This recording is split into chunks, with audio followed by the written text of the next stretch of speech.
On করতে এদিকে sound হয় না। যখন আমরা কাজ করেছিলাম, এই কাজটি দেখতে এসেছিলাম, তখন পটুয়াখালী পৌর গোরস্থানটি ছিল ঝোপঝাড়পূর্ণ। আজ যদি আমরা লক্ষ্য করি তাহলে দেখতে পাবেন পটুয়াখালী পৌর গোরস্থানটি সম্পূর্ণ একটি পরিষ্কার রূপে অবস্থান নিয়েছে। পটুয়াখালী জেলা ছাত্রদল তাদের কর্মী বাহিনীদেরকে নিয়ে ছাত্রদলের নেতা কর্মীরা উপস্থিত থেকে এই পৌর গোরস্থানটি পরিষ্কার করার যে কর্মসূচি হাতে নিয়েছিল, আজ প্রায় 1 মাস পরে সেই পৌর গোরস্থানটি একটি পরিষ্কার পরিচ্ছন্নতার রূপ ধারণ করিয়েছে।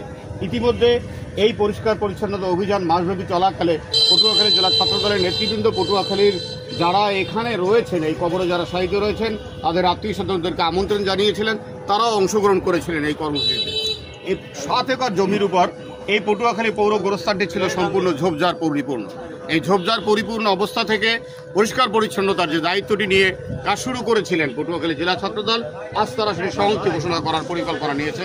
ইতিমধ্যে জেলা বিএনপির সাধারণ সম্পাদক অ্যাডভোকেট মুজিবুর রহমান টোটন সাহেব, পৌর বিএনপির নেতৃবৃন্দ, এখানকার পটুয়াখালী সদর থানার বিএনপির সভাপতি সহ জেলা বিএনপির অন্যান্য অঙ্গ সংগঠনের নেতৃবৃন্দ, স্বেচ্ছাসেবক দলের নেতৃবৃন্দ সহ অন্যান্য ছাত্রদলের নেতৃবৃন্দ, ছাত্রদলের আহ্বায়ক, যুগ্ম সদস্য সচিব সহ অন্যান্য সকল নেতৃবৃন্দ এখানে কাজ করেছেন। প্রায় 1 মাস ব্যাপী এই পরিষ্কার পরিচ্ছন্নতা অভিযানের পরে আজকে পটুয়াখালী পৌর গোরস্থানটি একটি সুন্দর রূপ ধারণ করেছে। আমরা যদি একটু লক্ষ্য করি পটুয়াখালী পৌর গোরস্থানের ইতিহাসটি, 60-এর দশকে পটুয়াখালী টাউন কমিটির মাধ্যমে এই গোরস্থানটির কার্যক্রম শুরু হয়। পরবর্তীতে পটুয়াখালী মিউনিসিপ্যালিটি, তারপরে পটুয়াখালী পৌরসভার মাধ্যমে এই কাজটি একটি পরিপূর্ণতা রূপ পেয়েছে। ইতিমধ্যে পটুয়াখালী পৌরসভার যিনি দায়িত্বে রয়েছেন তার সাথে আমি কথা বলেছি, তারা বলেছেন যে এই বর্ষা মৌসুমটি গেলে তারা তাদের এই পরিষ্কার পরিচ্ছন্নতা অভিযানটি পুরোপুরি শুরু করবে। তারা জেলা ছাত্রদলের এই কর্মসূচি থেকে সাহায্য সহযোগিতা করার জন্য তাদের লোকবল সহ অন্যান্য যেসব যন্ত্রপাতি রয়েছে পরিষ্কার পরিচ্ছন্নতা করার জন্য, সেটি দিয়ে তারা সাপোর্টটি করেছেন। যদিও পটুয়াখালী পৌরসভার এই গোরস্থানটি অনেক পুরাতন, এই পৌর গোরস্থানের আরেকটি সমস্যা রয়েছে, সেটি হচ্ছে এখানকার ড্রেনেজ সমস্যা।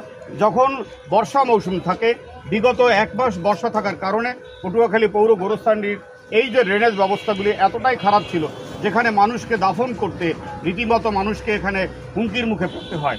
যারা প্রতিদিন এখানে তাদের আত্মীয় স্বজন সহ বিভিন্ন এলাকার লোকজনকে দাফন করতে হয়, পানির মধ্যে দাঁড়িয়েও তাদেরকে দাফন করতে হয়েছে। এখানকার পটুয়াখালী পৌর শহরের এমন কোনো বাসিন্দা নেই যার পরিবারের একজন এখানে শায়িত নেই। এখানে মানুষ আসে তাদের আত্মীয় স্বজনকে তাদের কবরের পাশে দাঁড়িয়ে মহান আল্লাহ রাব্বুল আলামিনের কাছে তাদের জন্য কায়মনোবাক্যে দোয়া করে। আমরা চাই পটুয়াখালীর যারা এখানে জনগণ রয়েছেন, তারা চায় পটুয়াখালী পৌর গোরস্থানটিকে একটি সুন্দর এবং ড্রেনেজ ব্যবস্থা সহ অন্যান্য যে অসুবিধাগুলো রয়েছে সেগুলি পরিপূর্ণতা দিয়ে যাতে একটি সুন্দর পরিকল্পনার মাধ্যমে নিয়ে একটি আধুনিক পৌর কবরস্থান তৈরি করা হয়। মোহাম্মদ জাকির হোসেন।